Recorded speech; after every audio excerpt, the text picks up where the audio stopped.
Let me tell you how a single glass of champagne nearly erased me and how I turned that very moment into the biggest revelation my toxic family never saw coming. It was my brother Tyler's 5th wedding anniversary.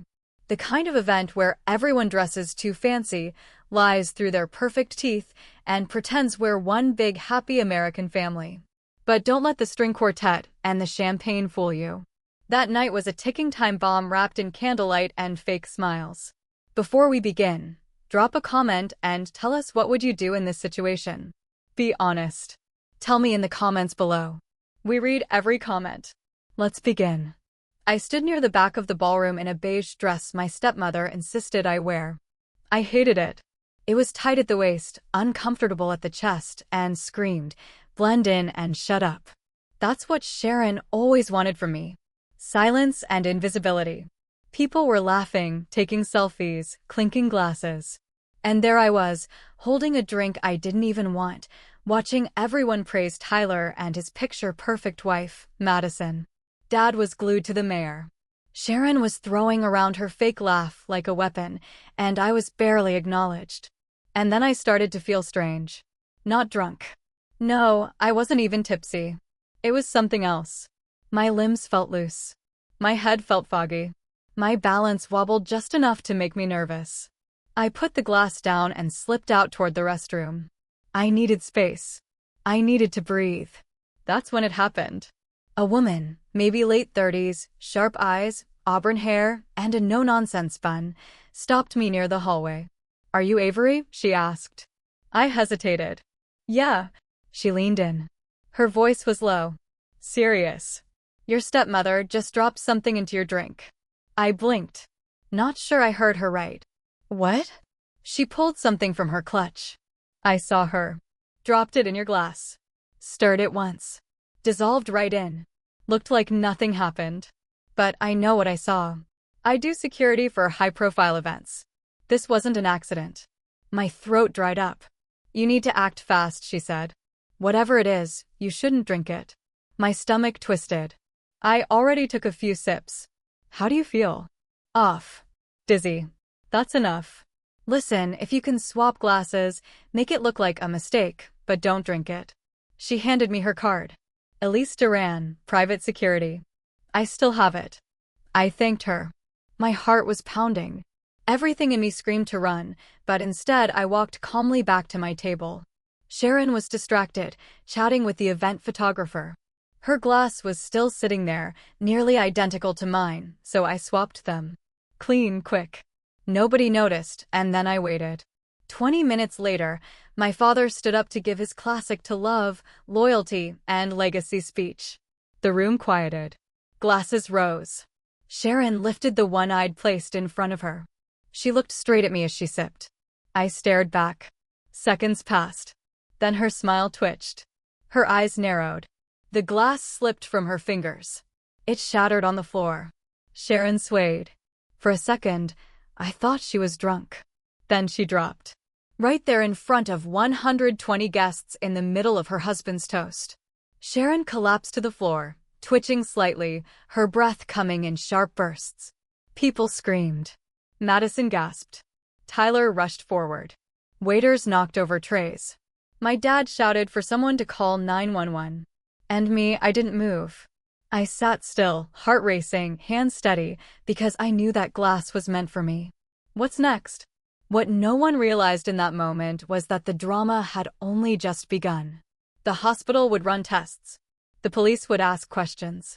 And secrets buried deep in my family's polished image would start bubbling to the surface. See, Sharon didn't just want to hurt me. She wanted to erase me.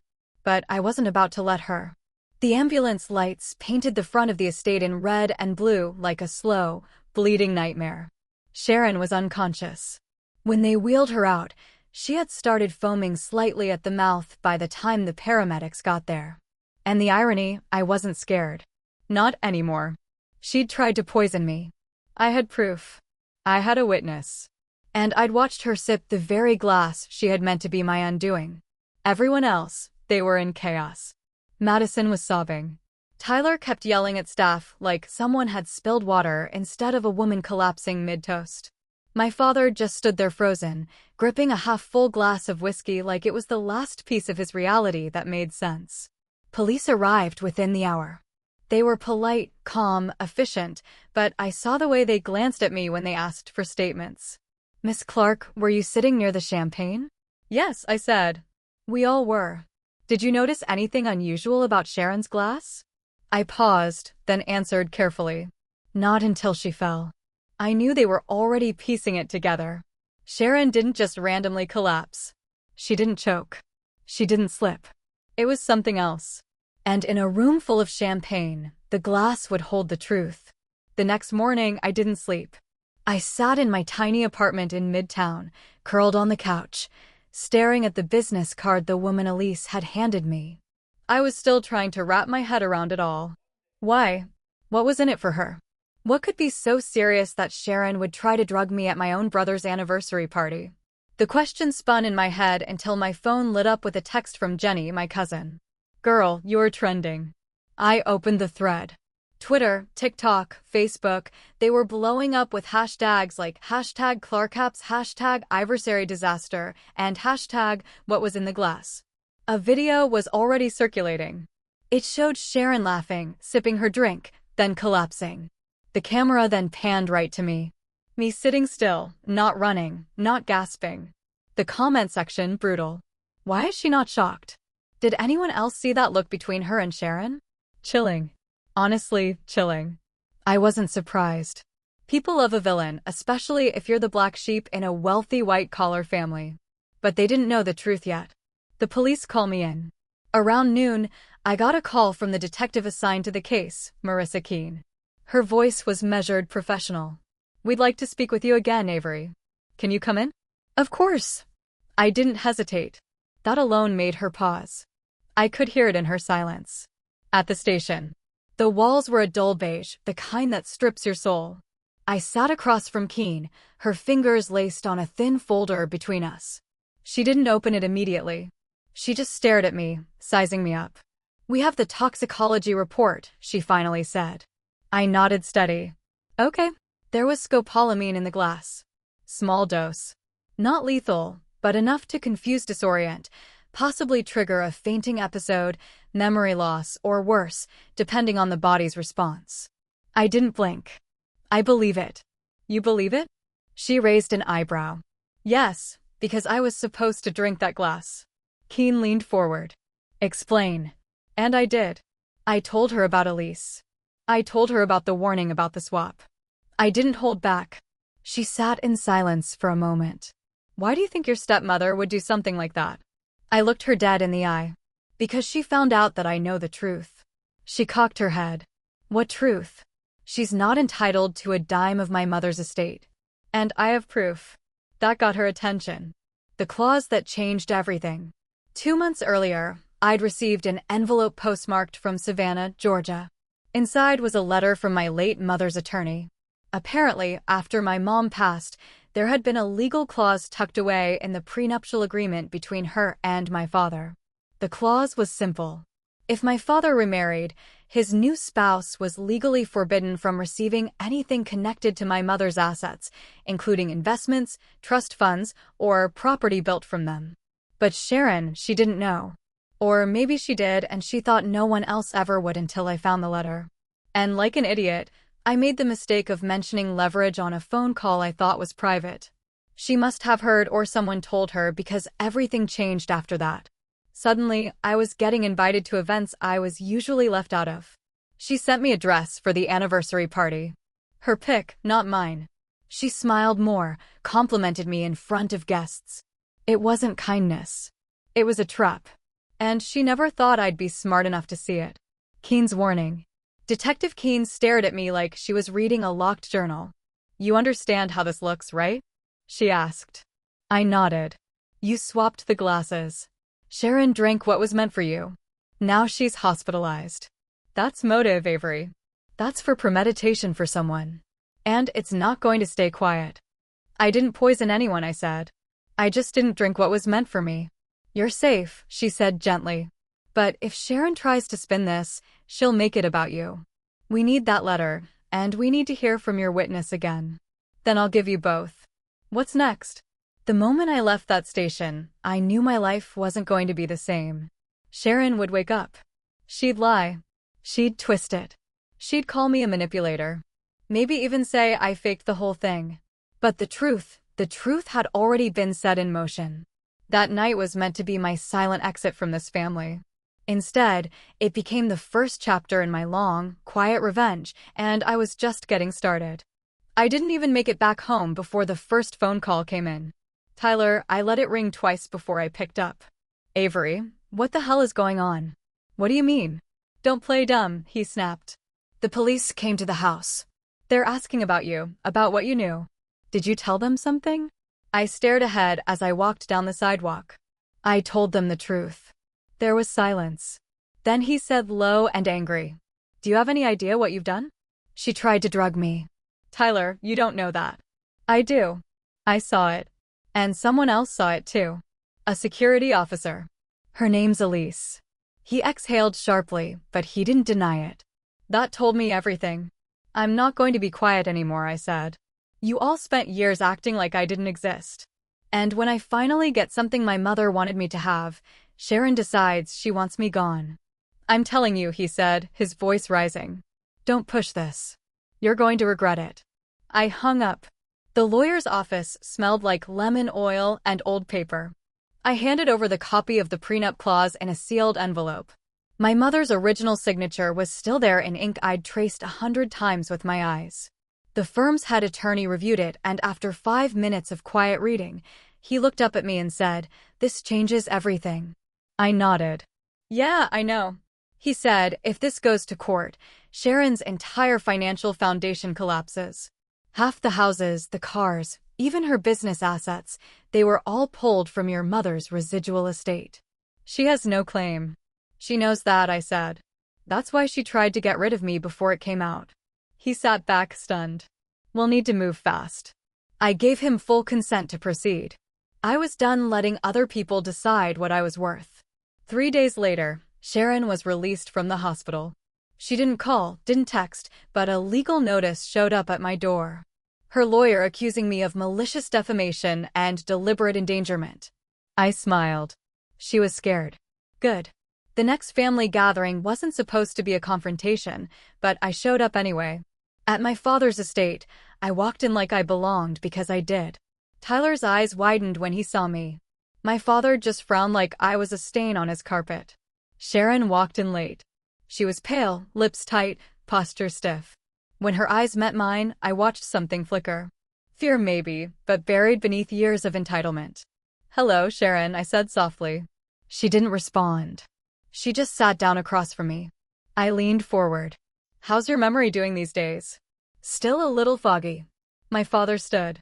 "Avery, not now." I ignored him because mine's crystal clear. "So is the security footage. So is the clause in Mom's prenup." Tyler slammed his glass down. "You're going to destroy this family." I looked him dead in the eye.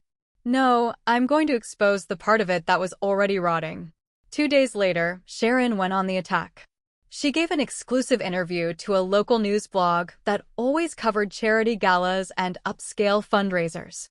She painted herself as the victim, blindsided by her troubled stepdaughter, suffering memory loss from a mysterious reaction and claiming I had always struggled with resentment since her marriage to my father.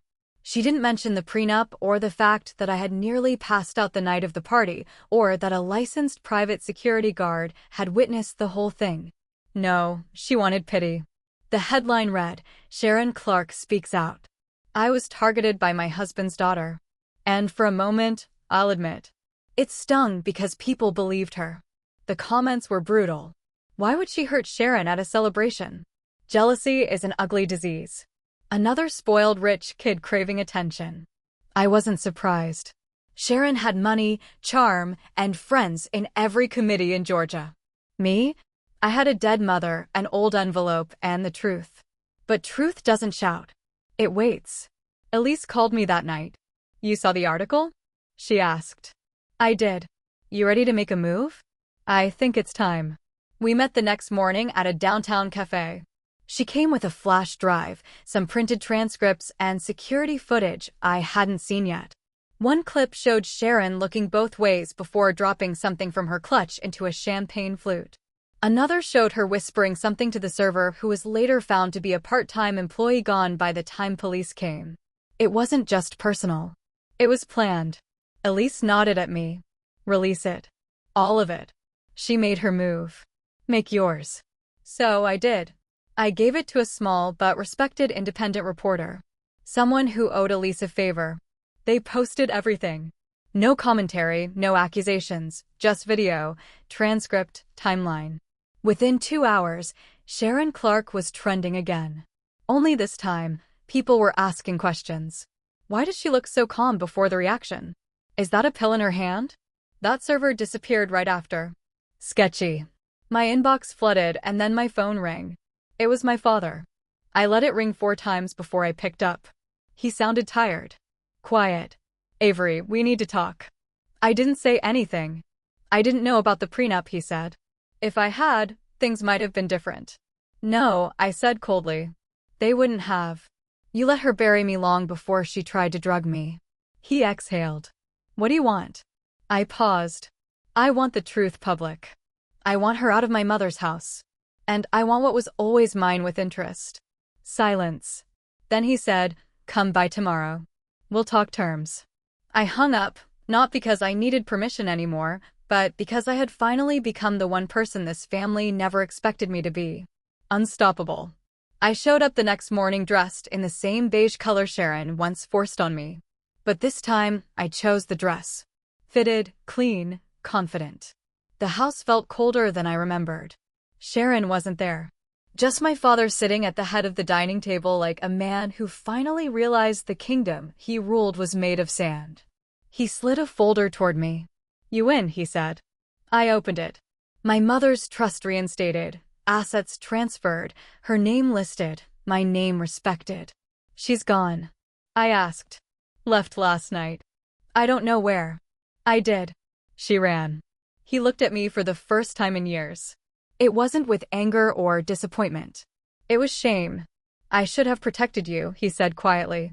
I didn't answer because deep down we both knew he didn't try. The house was mine again within the week. The one my mom built. The one Sharon redecorated like she was erasing every trace of her. I had it deep cleaned. I put back photos Sharon boxed up. I restored the garden she'd let wilt with her. Then came the knock. Tyler. He looked rough, tired, like the public fallout had finally cracked his perfect shell. I need to tell you something, he said. I folded my arms, then say it. He looked down. I knew about the pill. She told me, said it's just make you too out of it to talk.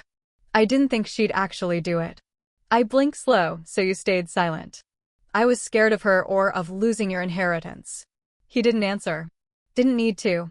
I closed the door. Weeks passed. Sharon's name was dropped from 2 nonprofit boards. A few of her business partners pulled out. Whispers followed her everywhere. Me? I stayed quiet. Didn't do interviews. Didn't post revenge selfies. I let the truth do its work. Because sometimes survival is the loudest revenge.